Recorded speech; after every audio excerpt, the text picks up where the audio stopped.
Hi, I'm Teresa Heller, the Community Engagement Specialist for Indiana Gateway Digital Academy.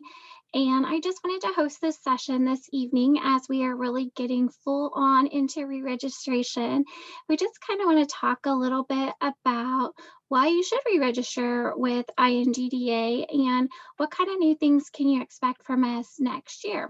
There's a couple of things that we're super excited about that we just want to share with you. I am recording this session because I did have several people reach out to me and mention that they weren't going to be able to attend, but that they did want to get the information. So we may have people joining us as we go along. So again, like I mentioned, I'm the Community Engagement Specialist, and my email is always available, theller@ingda.net. If you have any questions, about anything, just reach out and I will put you in the right direction. And then one thing that was new this year that we are very happy to announce is we got a new executive administrator. So basically, it used to be called head of school, but Dwight Ashley, he is now over both our elementary and our middle and high school as kind of the head of school, both our schools. So we do still have our elementary principal and our middle school, high school principal and assistant principals, but Dwight kind of manages the whole entity of the school, and we are very lucky to have him. So speaking of re-registering, this year they came up with this really cool way to re-register to make it a lot easier on our families. And there is 3 ways that you can re-register. So starting February 28th, a text message started going out to our families. Really simple message. We're open registration. Do you want to re-register? Press 1 for yes, 2 for no, and I think 3 is undecided. So we hope that you say yes. But if you still are maybe undecided, reach out to your homeroom teacher, to me, and just kind of have a conversation about what is it about that you're on the fence about. Why haven't you made that commitment yet? And, what could we do maybe to help you feel better about that decision? So a couple other ways that you can re-register. You can click on the QR code. You can log into the OLS, the online learning system, and click re-register for fall. And let me just kind of show you where that is really quickly. I wonder if this will pop in here. There we go. So when you click into your OLS, when you look down here, it will say re-registration for fall in the left-hand column. All you have to do is update your status by clicking the click here button, and then it will let you know that you are re-enrolled for fall. There will be a phase 2 part of re-registration that will start in June, and that is when we will confirm your shipping address as well as any enrollment documents that we might need for next year, like updated immunizations, things like that. If you do have any questions or need help re-registering, again, there is a phone number that you can call that's through our corporate office. However, you can always reach out to your homeroom teacher or one of your teachers, and they can also get you re-registered through the system. So what now? What do you do? So the text messages have already gone out. If you've clicked yes, you don't have to do anything until the email you get in June to confirm your enrollment information. And then closer to the end of the year, the information will go out on how to return any materials for this school year so that we can get you ready for the next school year. So we will send out more detailed information about what gets returned. How do I know what gets returned? How do I send it back? How do I get shipping labels and all of that good stuff? We don't want to get too much information going at one time, but we will certainly start sending that out to you closer to the end of the school year. Okay, so for the whole school, things that we're looking at doing is mainly number 1, we're looking at increasing in-person socialization. So always that's something that we get feedback being a virtual school, the socialization piece. And so we're always striving to improve that and to increase that. in different ways, like having small group sessions, like I'm in Evansville. So, doing a meetup in Evansville with any students that are here, increasing engagement in the learning coach community so that you all can make those connections, make meetups, schedule meetups with people that you've met in the learning coach community, also students with the clubs, that kind of thing. We are increasing clubs and esports along with other competitive opportunities for our students.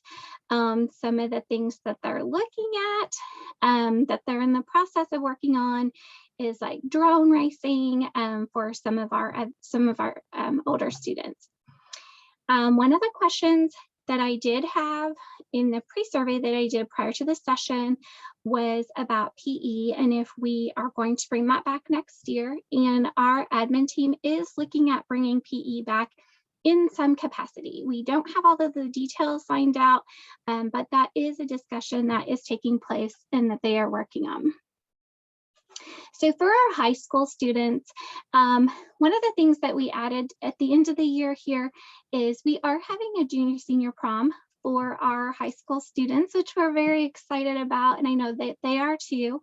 And then that is going to be in conjunction with the graduation. This will be our first graduating class at INGDA, and we are so thrilled to be doing that this year. And that's going to be in May. So we have that to look forward to. And again, we hope to continue that again next year. We'll kind of work out the kinks this year and then we'll have it next year. The other things that we are looking at for high school is we are adding additional career pathways to our grad plan. So we're adding medical assisting, hospitality management, and criminal justice. So that is really unique and special. And then we are also adding additional partnerships with colleges and universities for more dual credit opportunities.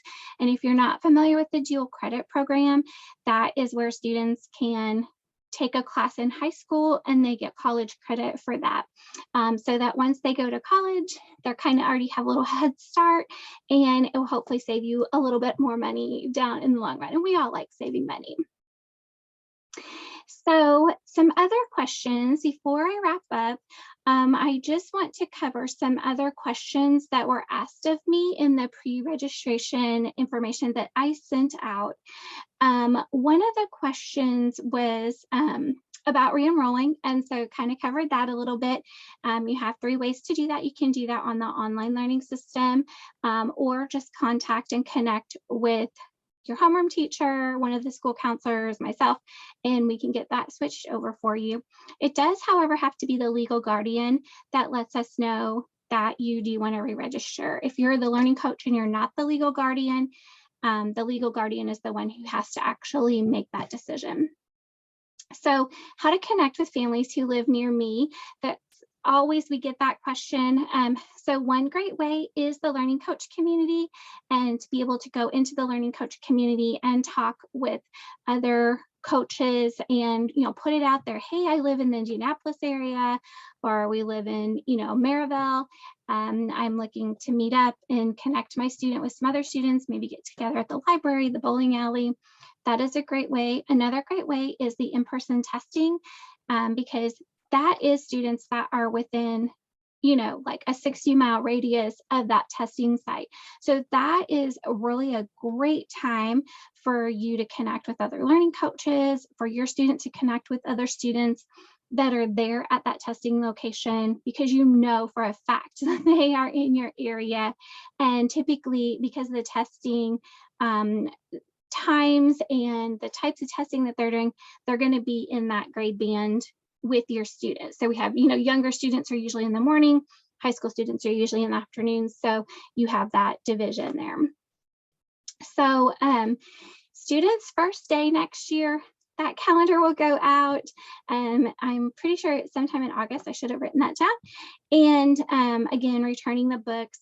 We will get that information out to you later towards the end of the school year. We don't want people to get that information and think then that they have to send their stuff back now, because obviously you still need it till the end of the year. So we don't want you to feel like you are rushed and that you have to send it back.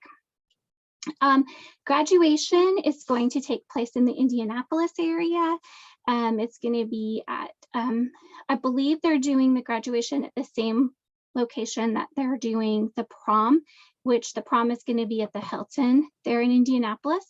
And it is in May, the early part of May, like the 4th and 5th, I believe. So prom will be on like that Friday, graduation will be on the Saturday. So how does all of the testing work? Okay, so state testing, it is required that it is completed in person.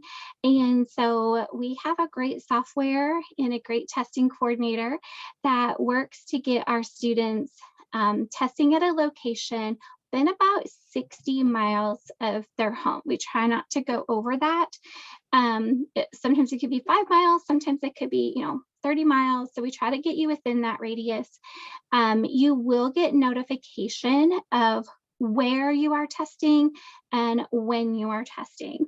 And the next testing group that comes up, it will be over a couple of days. So make plans for that when you see that email come in. The other thing just to remember is, we make it fun for the students. We try to get them engaged with each other. It's a great opportunity to be social for them. We hear that all the time about social opportunities. So we try to look at testing as one of those opportunities for our students to meet other people in their same age group, in their same area. And then the parents, you do not have to stay while they do their testing. You do have to sign them in and sign them out. We have staff that's with them at all times. And, they are monitored throughout the whole process and throughout the test. So another question I received was, will the kids get one-on-one time with counselors to go over graduation requirements they still need to meet? Yes. Your school counselors, especially the high school, those grades 11 and 12, they are constantly meeting with their students, the school counselors, going over those grad plans, trying to get those, just kind of a plan in place for like, okay, this is what you're going to finish up with. This is what you may need, over the summer. This is what you may need for next fall, and that kind of thing. So they will be reaching out to those students, and the students and parents, you can reach out to your school counselor at any time. Another question I did receive was about field trips. Yes, typically our field trips are within that Monday through Friday school time. That's not ideal for working parents. But that is, our staff's, working time. That doesn't mean that there won't ever be a field trip or a gathering on an evening or a weekend. It just means traditionally that's the way it will be set up. And we do our best to try to adjust the time. I try my best to do the different times throughout the week, just so that everybody has the opportunity to come. So those were all of the pre-questions that I had received, but I'm open to any other questions that anyone might have. And I have this, you can certainly call the re-registration hotline. You can reach out to a staff member that can help you get re-registered for next year. If you have any questions at all about things that are happening next year, you can certainly reach out to me. Again, my email is, I'm going to scoot back here. I'm going to go back so it shows up on the screen. My email is thaller@ingda.net. Your homeroom teachers can certainly help with any questions that you might have as well. And we hope to hear from you soon.